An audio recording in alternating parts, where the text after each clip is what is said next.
दोस्तों, एक छोटे से गांव के सरकारी स्कूल में, जहां बच्चे रोज मिड डे मील खाकर खुश होते थे, एक दिन वही खाना जहर से भर गया।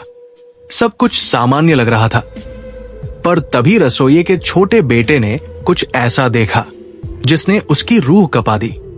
और जो उसने अगला कदम उठाया, उसने सैकड़ों मासूम बच्चों की जान बचा ली।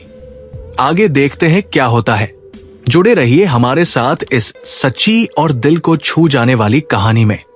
उत्तर प्रदेश के एक छोटे से गांव में दोपहर का समय था। सरकारी स्कूल की घंटी बजते ही बच्चों के चेहरे खिल उठे। मैदान में हंसी ठिठोली करते हुए बच्चे अपनी थालियां लेकर मिड डे मील की लाइन में लग गए। किसी के हाथ में स्टील की थाली थी, किसी के हाथ में पुरानी एल्यूमिनियम की, मगर सबके चेहरे पर एक जैसी उत्सुकता थी। आज खाने में क्या बना है? रसोई के अंदर से खुशबू आ रही थी, गरम खिचड़ी और आलू की सब्जी की। रसोई में सावित्री देवी, स्कूल की रसोइया, पूरे प्यार और लगन से बच्चों के लिए खाना बना रही थी।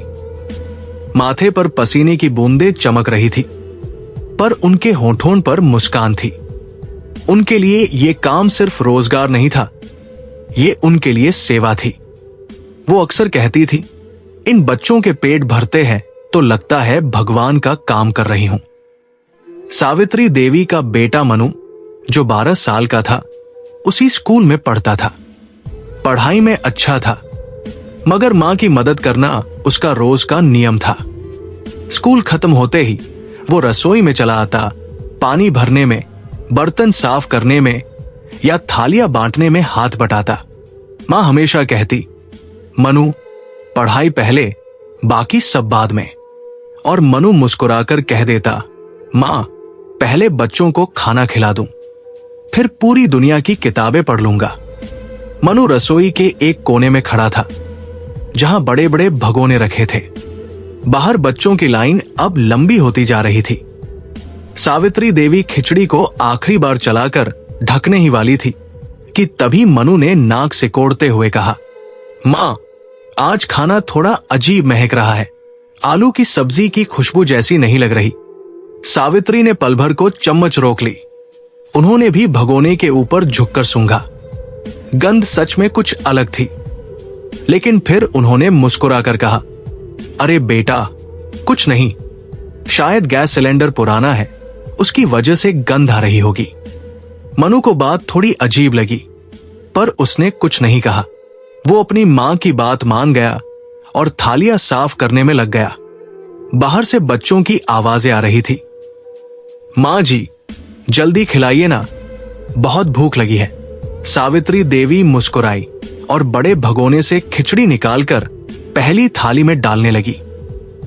खिचड़ी के बाद जैसे ही बच्चों के चेहरे थोड़ी राहत से सुकून पाने लगे, सावित्री देवी ने बड़े भगोने से आलू की सब्जी भी निकालनी शुरू की, क्योंकि आज के खाने में खिचड़ी के साथ गर्मा गर्म आलू की सादी सब्जी भी थी। बच्चों की लाइन फिर से व्यवस्थित हुई। कुछ बच्चे खुशी से बोले, आलू वाली सब्जी, आज तो मजा आ गया। पर मनु की घबराहट अभी भी कम नहीं हुई थी। मनु थालियां आगे बढ़ा रहा था, तभी उसकी नजर फिर उसी भगोने पर पड़ी। उसे लगा भाप में कुछ अलगसी गंध घुली हुई है। उसने धीरे से मां से कहा, मां, मुझे अब भी लग रहा है कि कुछ गड़बड़ है। सावित्री ने कहा, मनु, तू हमेशा जरूरत से ज्यादा सोचता है, जा उन छोटे बच्चों को पानी दे। मनु चुपचाप बाहर चला गया, लेकिन उसका दिल बेचैन था। उसे बार बार वही अजीब गंध याद आ रही थी जो खाने में थी। उधर मैदान में बच्चे थालियां लेकर जमीन पर पंक्ति में बैठ गए थे। पहले बैच के लगभग 30 बच्चे अपनी खिचड़ी और आलू की सब्जी खा रहे थे। सब कुछ सामान्य लग रहा था। कोई चम्मच से खा रहा था, कोई हाथ से। कुछ बच्चे तो आपस में मजाक भी कर रहे थे, देख, तेरे थाली में ज्यादा आलू है, बदल ले। कुछ ही देर बाद मैदान की उस हंसी में एक अजीब सी खामोशी घुलने लगी। एक बच्चे ने अचानक अपना पेट पकड़ लिया। पेट दर्द हो रहा है। वो धीरे से उठने की कोशिश करने लगा, लेकिन उसके कदम लड़खड़ा गए। दूसरा बच्चा जो उसके पास बैठा था, उसने कहा, क्या हुआ? और तभी उसको भी चक्कर आने लगे। कुछ ही पलों में 2-3 बच्चे जमीन पर गिर पड़े। उनके चेहरे पीले पड़ गए थे और कुछ के होंठ सूखने लगे थे। शुरुआत में सबको लगा कि शायद धूप की वजह से ऐसा हुआ है, लेकिन जब चौथा बच्चा भी पेट पकड़कर गिर पड़ा तो माहौल डरावना हो गया। क्लास टीचर मिसेज रानी दौड़ कर आई। क्या हुआ बच्चों को? किसी को कुछ समझ नहीं आ रहा था। एक बच्चा रोते हुए बोला, मैम, खाना खाने के बाद चक्कर आ रहा है। बस ये सुनते ही स्टाफ के चेहरे का रंग उड़ गया। सावित्री देवी रसोई से बाहर निकली तो देखा मैदान में अफरातफरी मच चुकी थी। कुछ बच्चे जमीन पर लेटे हुए थे, कुछ रो रहे थे, कुछ डर से चुप। टीचर और स्टाफ बच्चे उठाकर एक तरफ ले जा रहे थे। मनु दौड़कर अपनी मां के पास आया। मां, मैंने कहा था ना कुछ गड़बड़ है, देखो बच्चों को क्या हो गया। ये कहते हुए मनु सीधा रसोई की ओर भागा। रसोई के अंदर पहुंचते ही उसने इधर उधर देखा। हर कोना अस्त व्यस्त था और वही बड़े भगोने अब जैसे किसी डरावनी सच्चाई को छिपाए बैठे थे। अचानक उसकी नजर रसोई के कोने में पड़ी। वहां जमीन पर एक खुला हुआ पैकेट पड़ा था जिस पर लिखा था रैट पॉइजन, जहरीला पदार्थ। पैकेट आधा खाली था और उसके आसपास पाउडर जैसा कुछ बिखरा हुआ था। मनु का गला सूख गया। वो कांपते हुए आलू की सब्जी के भगोने की तरफ बढ़ा। भगोने के पास जमीन पर वही सफेद निशान दिख रहे थे, जैसे किसी ने जल्दी जल्दी कुछ मिलाया हो। उसने भगोने का ढक्कन उठाया। भाप के साथ एक तेज चुभने वाली गंध उसके नथुनों में घुस गई। उसकी आंखें चौंधिया गई और अगले ही पल उसके मुंह से बस एक शब्द निकला, जहर। उसके पैरों के नीचे से जैसे जमीन खिसक गई। उसे तुरंत सब समझ आ गया। किसी ने दाल और सब्जी में जहर मिला दिया है। वो बिना कुछ सोचे दौड़ता हुआ बाहर आया। उसकी सांसें तेज थी, चेहरा लाल पड़ा था। पूरे जोर से वो चिल्लाया, कोई भी खाना मत खाओ, खाना जहरीला है। उसकी आवाज पूरे मैदान में गूंज उठी। बच्चे जो अभी खाने की तैयारी कर रहे थे वे रुक गए। टीचर्स जो उलझन में बच्चों को पानी पिला रहे थे वही ठिठक गए। क्या बोल रहा है तू, मनु? हेडमास्टर ने घबराकर पूछा। मनु ने जोर से कहा, साहब, रसोई में जहर पड़ा है। मैंने अपनी आंखों से देखा है। चूहे मारने की दवाई है। किसी ने खाना बिगाड़ दिया है। पूरा स्टाफ जैसे सन्न रह गया। सावित्री देवी वही गिरते गिरते संभली। हे भगवान! उनका चेहरा सफेद पड़ गया। मनु बिना वक्त गवाए रसोई की ओर भागा। वहां रखे बर्तनों में से उसने एक बाल्टी उठाई, उसमें साफ पानी भरा और पास रखे नमक का डिब्बा उठाकर उसमें डाल दिया। हाथ कांप रहे थे मगर उसकी हिम्मत कायम थी। मां, नमक वाला पानी उल्टी करवाता है, टीवी में देखा था। वो बुदबुदाया और उस बाल्टी को उठाकर मैदान की तरफ भागा। मैदान में अब 5-6 बच्चे जमीन पर पड़े थे। कुछ रो रहे थे, कुछ की सांसें तेज चल रही थी। मनु ने जोर से कहा, सभी बच्चों को ये पानी पिलाओ, जल्दी। जिन्होंने खाया है उन्हें उल्टी करवाओ। सावित्री देवी भी दौड़ दौड़कर मदद करने लगी। हे भगवान, मेरे बच्चों को कुछ न हो। वो बार बार बुदबुदा रही थी। आंखों से आंसू रुक ही नहीं रहे थे। उधर एक अन्य टीचर, रमेश सर, तुरंत मोबाइल निकालकर एम्बुलेंस को कॉल करने लगे। जल्दी आइए, सरकारी स्कूल में बच्चों ने जहर खा लिया है। उनकी आवाज कांप रही थी। गांव के लोग भी खबर सुनकर दौड़ पड़े। कुछ मिनटों में 2 एम्बुलेंस स्कूल पहुंची। बच्चों को तुरंत लिटाकर ले जाया गया। मनु खुद वैन में बैठ गया क्योंकि वो हर बच्चे को देखना चाहता था कि वे सुरक्षित हैं या नहीं। रास्ते में मनु हर बच्चे को सांत्वना दे रहा था, डरो मत, सब ठीक हो जाएगा। उसकी आंखों में आंसू थे पर दिल में सिर्फ एक दुआ, भगवान सबको बचा लेना। अस्पताल पहुंचते ही डॉक्टरों ने तुरंत इलाज शुरू किया।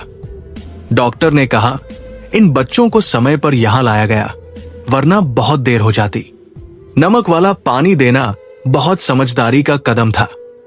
अगले दिन जांच की रिपोर्ट आई। स्पष्ट था कि आलू की सब्जी में चूहे मारने की दवाई मिलाई गई थी। पुलिस की जांच शुरू होते ही स्कूल की रसोई, खाने के सैंपल और जहर के पैकेट की बारीकी से जांच की गई। जल्द ही सच्चाई सामने आने लगी। ये कोई हादसा नहीं, बल्कि सोची समझी साजिश थी। जांच में पता चला कि कुछ महीने पहले स्कूल के मिड डे मील का ठेका एक नए सप्लायर को दिया गया था। पुराने सप्लायर को बाहर कर दिया गया था, जिससे वो नाराज था। पुलिस ने जब पुराने सप्लायर के गोदाम और कॉल रिकॉर्ड खंगाले तो हैरान करने वाले तथ्य सामने आए। रसोई में मिला रैट पॉइजन पैकेट उसी की दुकान से खरीदा गया था। फोरेंसिक रिपोर्ट में साबित हुआ कि आलू की सब्जी में वही जहर मिलाया गया था जो उस पैकेट में मौजूद था। उंगलियों के निशान और गवाहियों के आधार पर पुलिस ने पुराने सप्लायर को हिरासत में लिया। पूछताछ में उसने कबूल किया, मुझे ठेका छिन जाने का बदला लेना था। मैंने सोचा थोड़ा डराऊंगा, पर मैंने नहीं सोचा था कि ये इतना बड़ा हादसा बन जाएगा। गांव में खबर फैलते ही लोग गुस्से और राहत दोनों से भर उठे। कोई विश्वास नहीं कर पा रहा था कि सिर्फ पैसे और ईर्ष्या के लिए कोई बच्चों की जिंदगियों से खेल सकता है। अगले दिन जब स्कूल फिर से खुला तो माहौल पूरी तरह बदल चुका था। अब वही जगह जहां कल अफरातफरी थी, आज गर्व और सम्मान से भरी हुई थी। जिले के कलेक्टर साहब खुद स्कूल पहुंचे थे।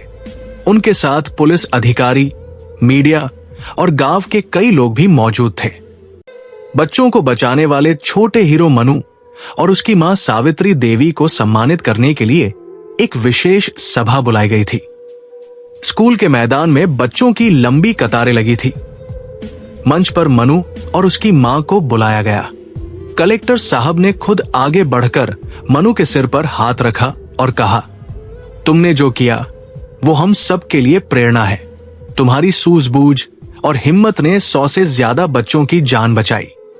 तुम इस जिले के नहीं, पूरे देश के गौरव हो। पूरा मैदान तालियों से गूंज उठा। फिर कलेक्टर साहब ने सावित्री देवी को भी सम्मान पत्र और शॉल ओढ़ाकर कहा, आपका पालन पोषण ही इस बच्चे की सबसे बड़ी शिक्षा है। सावित्री देवी ये सुनते ही खुद को रोक न पाई। उनकी आंखों से आंसू बह निकले। कांपती आवाज में बोली, मैं तो हमेशा सोचती थी कि मेरा बेटा छोटा है, उसे अभी बहुत कुछ सीखना है, पर आज उसने वो काम कर दिया जो बड़े बड़े नहीं कर पाते। आज मुझे उस पर गर्व है। जब समारोह खत्म हुआ तो सबकी आंखों में एक ही सवाल था, अगर उस दिन मनु ना होता तो क्या होता? कलेक्टर साहब ने जाते जाते बच्चों से कहा, हीरो बनने के लिए बड़ी उम्र या बड़ी ताकत की जरूरत नहीं होती। हीरो वो होता है जो सही वक्त पर सही कदम उठाए। दोस्तों, इस कहानी से हमें एक बहुत बड़ी सीख मिलती है। जिंदगी में किसी की मदद करने के लिए बड़ा होना जरूरी नहीं, दिल बड़ा होना जरूरी है। मनु सिर्फ 12 साल का बच्चा था, लेकिन उसकी हिम्मत और समझदारी ने सैकड़ों मासूम जिंदगियां बचा ली। उसने हमें दिखाया कि असली वीरता उम्र या ताकत से नहीं, दिल की सच्चाई और इंसानियत से मापी जाती है। जब इरादे नेक हों और दिल में दूसरों के लिए दर्द हो, तो एक छोटा सा कदम भी किसी की पूरी दुनिया बदल सकता है। इसलिए दोस्तों, अगर कभी वक्त आए किसी की मदद करने का, तो मनु की तरह आगे बढ़ो, क्योंकि हीरो वही होता है जो डर के बावजूद सही काम करता है। याद रखिए, जिंदगी बचाने के लिए बड़ा होना जरूरी नहीं, दिल बड़ा होना जरूरी है। दोस्तों, अगर आपको ये सच्ची और दिल को छू जाने वाली कहानी पसंद आई हो तो इसे लाइक जरूर करें, अपनों के साथ शेयर करें, ताकि और लोग भी इससे प्रेरणा ले सकें। और ऐसी ही हकीकत से जुड़ी प्रेरणादायक कहानियां सुनने के लिए हमारे चैनल माइंडशिफ्ट कहानियां को सब्सक्राइब करना न भूलें, क्योंकि यहां हर कहानी दिल को छूती है और सोच बदल देती है।